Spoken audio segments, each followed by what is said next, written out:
Hello everyone, I am Suman and welcome to my YouTube channel Gyan Setu. आज के इस video में हम लोग डिस्कस करने वाले हैं शिक्षा संबंधी या शिक्षण संबंधी धाराएं। यानी कि हमारे भारतीय संविधान में ऐसी कौन कौन सी धाराएं हैं जो प्रत्यक्ष या अप्रत्यक्ष रूप से शिक्षा से संबंध रखती हैं। तो चलिए इस वीडियो को शुरू करते हैं।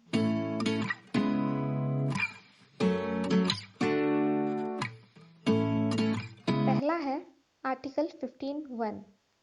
इस आर्टिकल में मेंशन किया हुआ है कि राज्य नागरिकों में लिंग के आधार पर भेदभाव नहीं करेगा। यानी कि शिक्षा प्राप्ति के लिए राज्य नागरिकों के बीच लिंग के आधार पर डिस्क्रिमिनेट नहीं कर सकता उन्हें। दूसरा है आर्टिकल 16।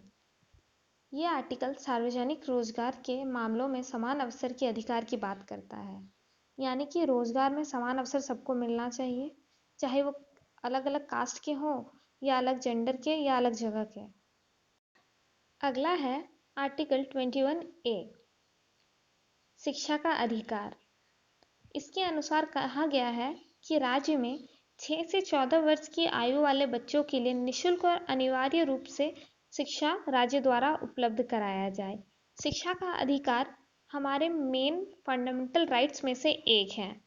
चौथा है धारा 28(2). इसमें कहा गया है यदि कोई शिक्षण संस्थान किसी ऐसे ट्रस्ट द्वारा संचालित हो जिसके अनुसार धार्मिक शिक्षा देने की बाध्यता हो और वो राज्य द्वारा संचालित की जाती हो, तो ऐसे संस्था को धारा 28(1) के प्रावधानों की अनिवार्यता से मुक्त रखा जाएगा। तो अब धारा 28(1) क्या है? वैसे तो वो डायरेक्टली एजुकेशन से जुड़ा हुआ नहीं है, पर उसका जिक्र हुआ है तो हम लोग एक बार धारा 28(1) को देख लेते हैं।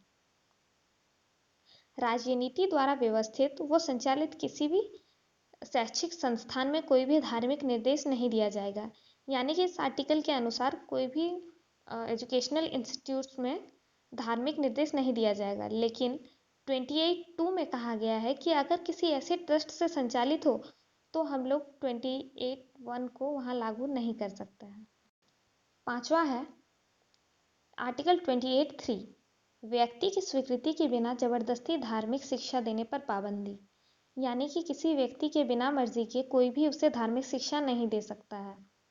हम लोगों ने देखा कि 28(1) में कहा गया था कि कहीं भी धार्मिक शिक्षा नहीं दिया जा सकता है, लेकिन 28(2) में कहा गया कि कोई ऐसा ट्रस्ट जिसको कि राज्य सरकार का फंडिंग जाता है या फिर किसी ऐसे ट्रस्ट का फंडिंग जाता है, तो वहाँ पे शिक्षा ऐसी धार्मिक शिक्षा दी जा सकती है, लेकिन व्यक्ति की स्वीकृति होनी चाहिए। यानी किसी की बिना मर्जी के हम उसे धार्मिक शिक्षा नहीं दे सकते हैं।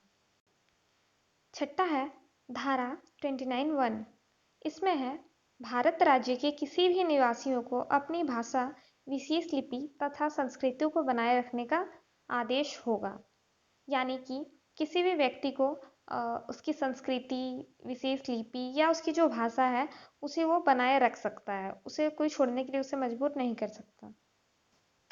अगला है धारा 29(2). राज्य द्वारा पोषित या राज्य की सहायता प्राप्त करने वाली किसी संस्था में किसी भी नागरिक को धर्म, जाति, भाषा, जन्म स्थान आदि के आधार पर प्रवेश देने से नहीं रोका जा सकता। यानी कि डिस्क्रिमिनेशन नहीं हो सकता किसी भी बेसिस पे। आठवां है धारा 30। इसमें है धर्म या भाषा पर आधारित सभी अल्पसंख्यक वर्गों को अपनी रुचि के अनुसार शिक्षण संस्थाओं की स्थापना तथा प्रशासन का अधिकार दिया जाएगा। यानी कि जैसे अगर वो लोग कोई एजुकेशनल इंस्टीट्यूट की स्थापना करते हैं तो वो लोग पहले अपने अल्पसंख्यक वर्गों के बच्चों को प्रायोरिटी दे सकते हैं कि उनका एडमिशन पहले होगा, किसी और का बाद में। अगला है धारा 46। राज्य निर्बल वर्गों, विशेषकर अनुसूचित जनजाति की शिक्षा तथा उनके हितों की उन्नति करेगा और सामाजिक अन्याय तथा सभी प्रकार के शोषण से उनकी रक्षा करेगा। यानी कि राज्य को अनुसूचित जनजातियों की शिक्षा एवं उनके हितों की रक्षा करना होगा। नेक्स्ट है आर्टिकल 45। इसमें है छोटे बच्चों की देखभाल तथा शिक्षा राज्य प्रारंभिक अवस्था में बच्चों की देखभाल तथा शिक्षा के लिए विशेष कार्य करने का प्रयास करेगा। यानी कि बच्चों की देखभाल करना और उनके एजुकेशनल डेवलपमेंट के लिए विशेष प्रयास करेगा। और इसे रखा गया धारा 45 में।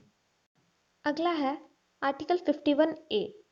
इसमें है अभिभावक तथा संरक्षक का कर्तव्य होगा कि वो 6 से 14 वर्ष के बीच के बच्चों को शिक्षा के अवसर प्रदान करें। हमने आर्टिकल 21A में पढ़ा था कि वो शिक्षा का अधिकार जो है 6 to 14 ईयर्स के बच्चों के लिए है, यानी कि उनको निःशुल्क और अनिवार्य रूप से शिक्षा प्रदान किया जाए, पर ये पेरेंट्स के हेल्प के बिना पॉसिबल नहीं है। इसीलिए 51A इस बात को कहता है कि वो उन्हें शिक्षा के अवसर प्राप्त कराएं। अगला है आर्टिकल 343।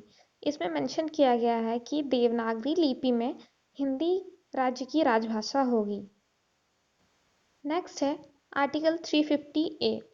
मातृभाषा को प्राथमिक शिक्षा सुविधाएं उपलब्ध कराने का दायित्व राज्य व स्थानीय सरकार का है, यानी कि मातृभाषा को प्राथमिक शिक्षा में इंक्लूड करना ये जो है दायित्व राज्य व स्थानीय सरकार का है। नेक्स्ट है आर्टिकल 351। इसके अनुसार हिंदी भाषा का प्रसार एवं वृद्धि करना, यानी कि हिंदी भाषा का प्रसार और वृद्धि करना 351 में सम्मिलित है।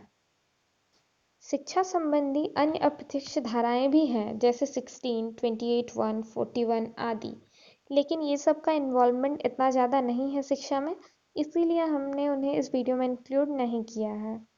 और अभी अभी हमने जिन धाराओं के बारे में पढ़ा है वे कुछ प्रत्यक्ष तो कुछ अप्रत्यक्ष रूप से जुड़े हुए हैं शिक्षा से ही।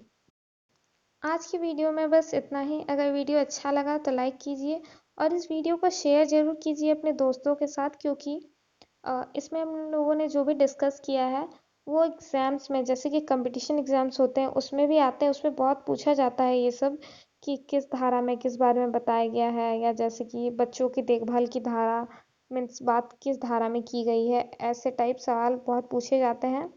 या फिर अगर आप टेट सीटेट देने की